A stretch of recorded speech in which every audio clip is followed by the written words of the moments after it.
À la une ce soir, une exposition rend hommage aux oiseaux de Guyane. Ces clichés apposés sur les grilles de la préfecture. Ils resteront une semaine avant de prendre leur envol. Nous irons à la rencontre du travail de Tanguy Deville dans ce journal. Un spectacle féerique est proposé demain par la ville de Kourou à l'occasion des festivités du 14 juillet. Comment se préparent les feux d'artifice et quelles sont les normes de sécurité garantissant la réussite de cette animation? Tous les détails à venir dans quelques instants. Enfin, comme chaque vendredi, votre journal fera une incursion dans le passé avec une remise de bouchons d'amour qui s'est déroulée en novembre dernier, une cérémonie caritative organisée à l'attention des personnes en situation de handicap. Voilà pour les titres, mesdames et messieurs, bonsoir et bienvenue sur ATV Guyane. Je suis ravie encore une fois de vous retrouver pour votre tranche d'information locale et régionale.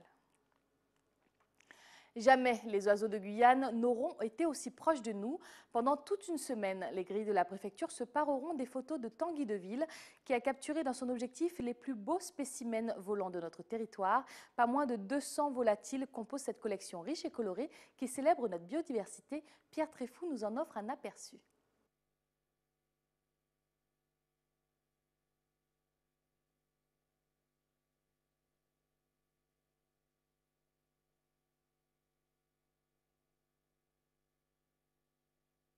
De la forêt de Guyane, prise donc en canopée par notre auteur qui s'appelle Tanguy Deville et qui a passé donc 8 ans en Guyane, dans les arbres à 50 mètres de hauteur, pour photographier les oiseaux multicolores que nous avons en Guyane et que nous avons malheureusement très peu le loisir d'observer, parce qu'ils sont très hauts dans la forêt. Ce livre, c'est clairement pour faire découvrir aux Guyanais la richesse de leur département, la richesse de leur forêt.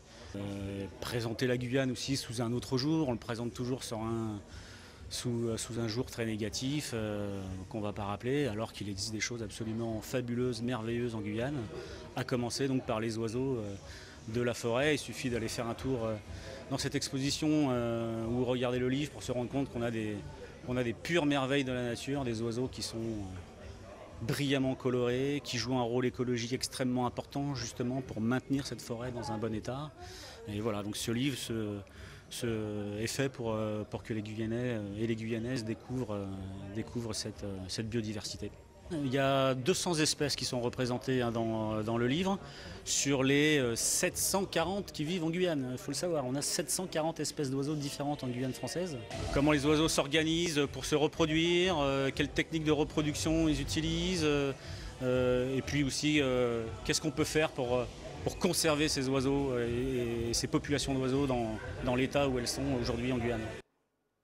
Continuons à prendre de l'altitude, cette fois-ci avec un tout nouveau service qui nous permettra de découvrir encore mieux notre belle Guyane.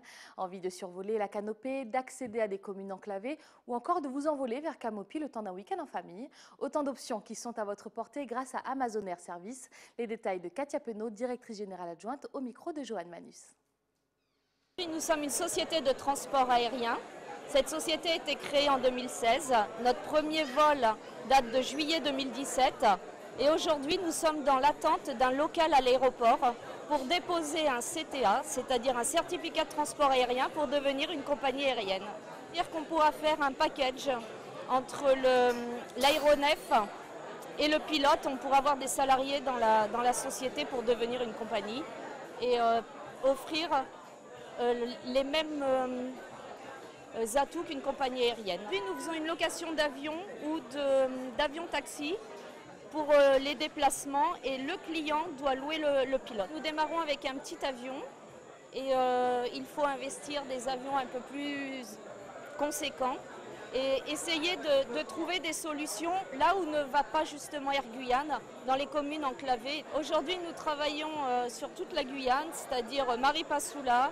Nous desservons également Saint-Laurent, Grand-Santi, Saül, Camopi. Et nous sommes allés jusqu'à Belém, Macapa, et nous espérons nous développer sur Paramaribo et sur Georgetown. Nous sommes fait connaître par des services qu'on a réalisés sur le territoire, et notamment pour les compagnies minières, pour EDF, France Télécom, pour se rendre dans les communes enclavées et acheminer du fret. Le chiffre de la semaine nous fait brusquement revenir sur Terre, il s'agit du 80. En effet, 80% de la population guyanaise serait couverte par le réseau 4G, un chiffre issu du dernier rapport de l'ARCEP, l'autorité des régulations des communications électroniques et des postes. Il faut toutefois souligner que les 318 mesures menées pendant cette étude ont eu lieu avant l'arrivée de Digicel sur le réseau 4G. Caroline Alcide nous explique ces chiffres. Bonsoir Caroline. Bonsoir Chryslaure. Comment peut-on analyser ces chiffres ? Je dirais que les chiffres, ça rend humble. En tout cas, il est illusoire, vu l'immensité du territoire guyanais, de vouloir couvrir la totalité de la Guyane. Donc c'est pour ça qu'à l'ARCEP, on parle de 80% de la population. Par exemple, en Martinique, Guadeloupe ou à La Réunion, des îles, on a une couverture 100%. En tout cas, en Guyane, où le bas blesse, c'est surtout sur les routes axiées, donc la RN1 et la RN2, où il n'y a pas de couverture. Voilà, ça pose problème. Justement, la couverture de ces routes ne faisait-elle pas partie des licences de la 4G ? Effectivement, quand l'État a vendu ces licences aux opérateurs, aux 4 opérateurs, ils avaient mis dans le panier, donc en tout cas dans la balance, la couverture du réseau routier, entre Cayenne et Saint-Laurent et entre Cayenne et Saint-Georges. Et donc ça avait été proposé, mais jusqu'à présent, rien n'a été fait. Parce qu'il a donné un délai, l'État a donné un délai parce qu'il y a le travaux, on peut supposer, pour couvrir ces 2 routes, très lourd. Donc un délai de 2 ans a été donné. Donc les opérateurs, ils ont jusqu'au 22 novembre de cette année pour pouvoir lancer des projets pour couvrir, en tout cas réduire au mieux ces zones blanches. Vous nous parlez de 4 opérateurs, pourtant seuls 3 sont aujourd'hui opérationnels. Effectivement, donc vous comme moi, vous regardez souvent vos téléphones. Donc il y a sur les 4 opérateurs qui ont obtenu en 2016 les fréquences, il y a Orange, Digicel et SFR. Donc ces 3-là ont été lancés, donc d'abord Orange, puis SFR, puis Digicel qui vient d'être lancé au mois de mai cette année. Il reste Free. Tout le monde attend Free. Et donc, du coup, je pense que certaines personnes ont dû remarquer, en faisant des tests ces derniers temps, que Free est présent, donc pas encore commercialisé, mais présent. Donc, je pense qu'il sera là, certainement, avant la fin de cette année, parce que je tiens à préciser quand même que l'État les oblige à être là avant novembre 2018, la fin de 2 ans après l'obtention de la fréquence. C'est-à-dire que Free n'a que jusqu'au mois de novembre pour se positionner concrètement sur notre territoire. Je ne voudrais pas être aussi catégorique que ça, mais je pense qu'ils seront certainement là à la rentrée. Merci beaucoup, Caroline, pour ces précisions. Je vous en prie. Direction à présent la ville spatiale, où la mairie vient d'embaucher un peu plus de 300 emplois saisonniers. Un signal fort de la part du maire François Ringuet, qui souhaite mettre en valeur les forces vives de sa commune. Comment seront ventilés ces emplois et quel est l'état d'esprit des jeunes travailleurs? Gaël Oassim a été à leur rencontre. Pendant les grandes vacances, les services municipaux de la ville de Kourou prendront un sacré coup de jeune avec l'arrivée de 366 emplois saisonniers. À l'image de Lawrence, 20 ans, qui, en préparant son départ pour l'Hexagone, travaille pour financer sa future vie étudiante. J'ai travaillé premièrement, on le sait tous, c'est par rapport à l'argent et quelques besoins que j'ai pour financer quelques projets. Et ensuite, je trouve ça intéressant parce que je fais rien chez moi et c'est très bénéfique pour moi et comme on voit dans l'état où est la ville, ça rapporte, c'est bien. Faisant partie des 850 jeunes postulants pour cet emploi saisonnier, il a passé plusieurs tests, notamment sur la connaissance de sa ville. Je ne peux pas dire que c'était compliqué, mais en tant qu'habitant de la ville, je trouve que les questions étaient très intéressantes et que c'était pas trop compliqué que ça en fait. Parcourant la ville et ses différentes artères, l'ambiance avec son équipe est conviviale. On travaille dans une ambiance, mais une très bonne ambiance, on se connaît et on est jeunes de presque même âge, ça se passe très bien. Âgés de 17 à 25 ans, demandeurs d'emploi ou étudiants pour la plupart, ces jeunes sont ventilés dans tous les services nécessitant de la main-d'œuvre complémentaire. Donc les jeunes sont dispatchés sur tous les services qui ont émis le besoin d'avoir des emplois saisonniers. Parce que pour nous, c'était important que les jeunes soient accueillis par les services et ne soient pas une charge pour les services. Donc en priorité, l'environnement. Là actuellement, vous pouvez voir des jeunes qui travaillent, qui s'occupent de curer les caniveaux, qui s'occupent de nettoyer la plage, qui s'occupent de nettoyer la voie publique.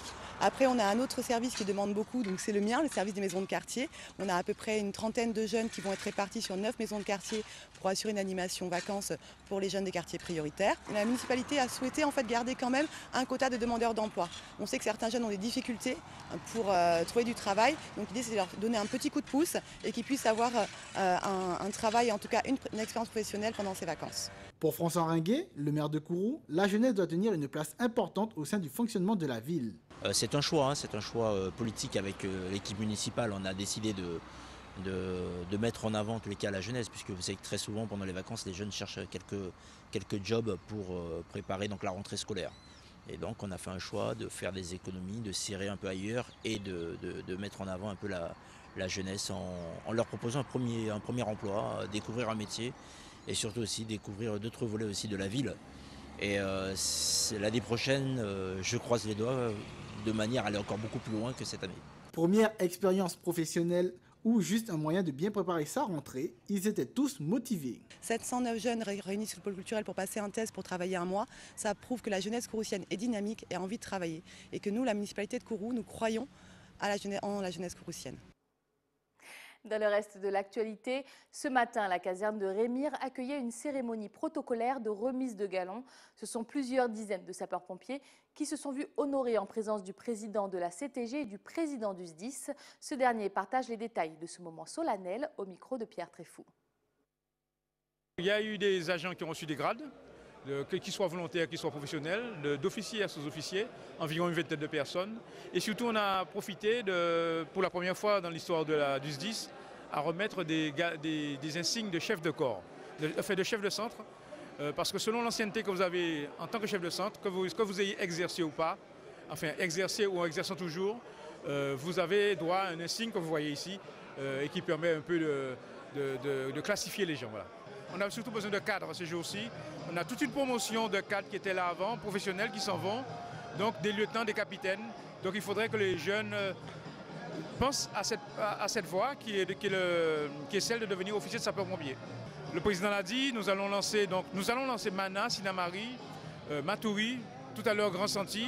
Et je crois que tout à l'heure, on aura à peu près, pour l'instant, en l'état actuel des statistiques, couvert tous les besoins de la Guyane. Mais c'est sûr que l'objectif final, c'est de mettre une caserne dans toutes les communes de la Guyane, même celle du fleuve. Demain, à l'occasion des festivités du 14 juillet, le ciel de la ville de Kourou s'illuminera grâce à des feux d'artifice. Mais une telle animation se prépare en amont et les normes de sécurité se doivent d'être respectées. Gaël Oassim a mené son enquête sur ce qui se présente comme la grande attraction de ce samedi. À l'instar du 14 juillet, le feu d'artifice est un passage obligé, une tradition dans de nombreuses villes françaises, mais pendant des années, la Guyane en était dépourvue. Depuis peu, le ciel guyanais s'illumine lors des fêtes de fin d'année ou à la fête nationale. Nous sommes sur Kourou, pourquoi? Par rapport au défilé du 14 juillet qui aura juste lieu derrière nous. On a choisi celui-là et c'était le meilleur. Déjà, ne serait-ce que sur les calibres des bombes, nous allons utiliser pas mal de grosses bombes, afin que tout le monde soit émerveillé, comme on n'y a jamais eu encore en Guyane. C'est dans la ville spatiale que l'artificier a posé ses engins pyrotechniques, une occasion unique pour la population de côtoyer de près les étoiles. Beaucoup de couleurs, beaucoup de grosses bombes. On va essayer de faire pas mal de chorégraphie aussi pour mélanger les couleurs afin que tout le monde pète les plombs, quoi. Voilà. Il va durer combien de temps on part sur une durée de 25 à 30 minutes. 2 à 3 jours de préparation sont tout de même nécessaires afin d'offrir un spectacle aérien de qualité. Alors, on a une équipe de 8. Alors, nous sommes déjà 2 artificiers, ce sont les frères Saint-Martin.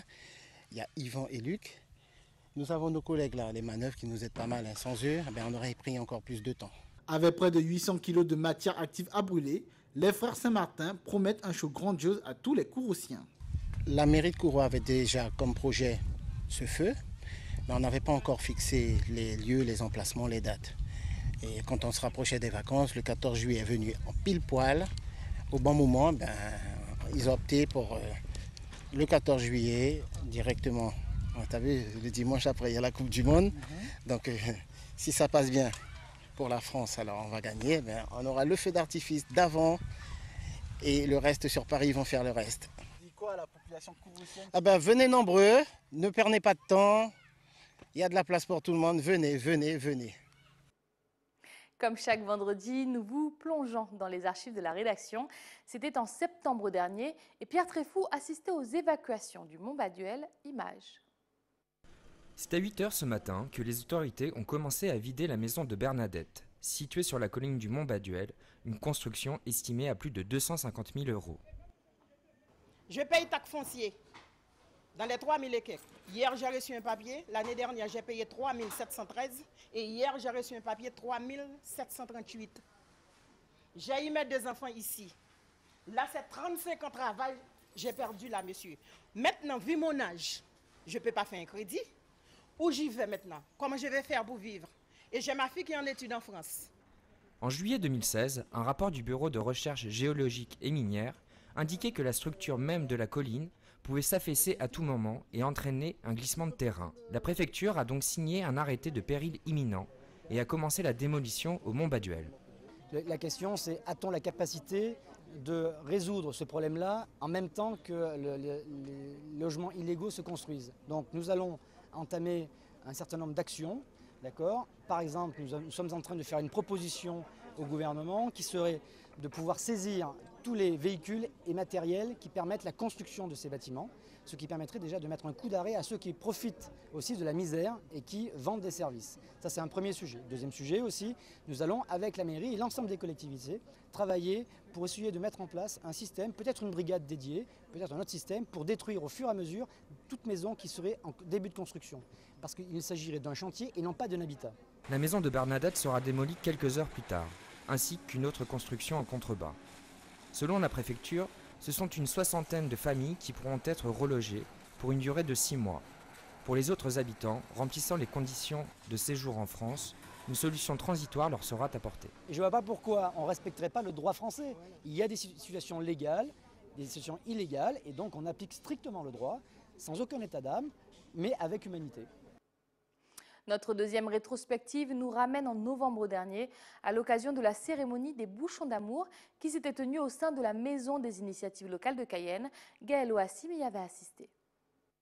C'est au sein de la toute nouvelle Maison des initiatives locales à Cayenne qu'avait lieu ce matin la remise officielle des bouchons en plastique à l'association Bouchons d'amour de Guyane. Cette opération qui a pour but de collecter ces bouchons en vue de les recycler afin d'apporter des aides pour les personnes en situation de handicap. Ces bouchons, là, ils vont être destinés à un circuit de recyclage. Donc le circuit de recyclage est composé en deux parties. Une partie va être transformée en palette, donc ça repart sur Anvers, hein, ça se passe en Belgique. Donc une partie va être recyclée en palette et une autre partie va être recyclée en diverses pièces pour certains matériaux, pour les fauteuils et pour divers matériaux, pour surtout les personnes en situation de handicap. Merci. Plusieurs actions ont été menées tout au long de cette campagne de collecte dans les différents services de la municipalité de Cayenne. Je suis très fière en tout cas d'avoir participé à cette opération parce que cela prouve qu'il y a une cohésion sociale, il y a un enjeu solidaire lorsqu'on sait en plus que c'est une association handicap. Hein, c'est ça qui porte le projet et au contraire, je trouve que c'est une contribution non seulement de la mairie, mais une contribution citoyenne, puisque les agents de la ville, en tout cas tous les services qui ont participé, comme le service des sports, le PEUD, le DSRU, le cabinet, en fait, pratiquement presque tous les services municipaux ont compris l'enjeu de cette récupération de bouchons. Et je suis très fière en tout cas de mes agents aujourd'hui. Vers la pérennisation de cette action, les différents partenaires se disent confiants et incitent les Guyanais à venir tout au long de l'année déposer ces petits objets dans les bacs appropriés. On a eu la chance quand même de pouvoir avoir les partenaires qui sont les collectivités qui ont joué le jeu. Donc du coup, on pense qu'on pourra pérenniser cette action. Et du coup, tous les ans, si on peut faire partir un conteneur par an, je pense qu'on va se faire remarquer. Et puis ce sera super pour aussi bien l'environnement guyanais que nos petits handicapés. Avec des partenaires tels que la commune de Kourou, de Saint-Laurent-du-Maroni et le comité du Tour de Guyane, les bouchons d'amour bénéficient d'un ancrage à l'intérieur du territoire. Notre incursion dans le passé s'achève sur les bords du Maroni avec un reportage réalisé par Mes Soins à Saint-Laurent. C'était en février dernier et Orlan Jatfar, accompagné de son groupe Paganon, inaugurait la nouvelle université de l'Ouest. Grâce à Paganon, Saint-Laurent a retrouvé ses balles parées masquées, une opportunité rendue possible grâce au dévouement de Franck Thomas qui nous explique sa démarche. Chaque année, nous essayons de pouvoir faire perdurer ce carnaval à Saint-Laurent-du-Maroni pour éviter que tout un chacun puisse aller à Cayenne. Et donc, effectivement, il y a une grosse demande. Et nous demandons tout simplement à la population de participer et je sais qu'elle va participer. Et même si Orlan Jatfar, Francis Nugent et les autres musiciens de la formation retrouvent avec plaisir leur public, La chanteuse n'hésite pas à faire respecter la tradition en insistant sur la présence des Touloulous. Et c'est vrai que dans l'Ouest, on s'amuse différemment. C'est pas pareil, c'est plus convivial, ça garde son authenticité et c'est pourquoi on tient avec Pagano à garder justement, à préserver ou en tout cas perdurer les bals parés masqués à Saint-Laurent. Donc je leur ai interdit de danser si elles n'étaient pas masquées. Et ce soir, elles seront là, elles seront masquées parce qu'elles avaient tellement envie de danser, elles étaient frustrées parce qu'elles n'avaient pas le droit de danser. Moi, je tiens à préserver la tradition. Il n'est pas question qu'une femme non masquée danse au Kumaru Lounge avec Pagano. Il n'en est pas question. Les Touloulous de l'Ouest peuvent désormais s'amuser en toute sécurité sans devoir affronter la route pour retrouver la chaleur des soirées parées masquées. Ça m'est arrivé de devoir aller à Cayenne, c'est trop dommage. On trouve pas trop génial que ça se passe à Saint-Laurent. La démocratisation de notre carnaval n'en est qu'à ses débuts, des débuts bien prometteurs. C'est la fin de ce journal, mais avant de le refermer, je vous propose un rappel des principaux titres de ce 13 juillet. Une exposition rend hommage aux oiseaux de Guyane. Ces clichés apposés sur les grilles de la préfecture. Ils resteront une semaine avant de prendre leur envol. Nous irons à la découverte du travail de Tanguy Deville dans ce journal. Un spectacle féerique est proposé demain par la ville de Kourou à l'occasion des festivités du 14 juillet. Comment se préparent les feux d'artifice et quelles sont les normes de sécurité garantissant la réussite de cette animation? Tous les détails ont été dévoilés dans notre journal. Enfin, comme chaque vendredi, notre journal a fait une incursion dans le passé avec la remise des bouchons d'amour qui s'est déroulée en novembre dernier, une cérémonie caritative organisée à l'attention des personnes en situation de handicap. C'était le journal de la rédaction. Merci de nous avoir choisis. Tout de suite, l'édition nationale de BFM TV. Je vous souhaite de passer un excellent week-end avec les programmes d'ATV Guyane. C'est Mounian. Belle bonsoir.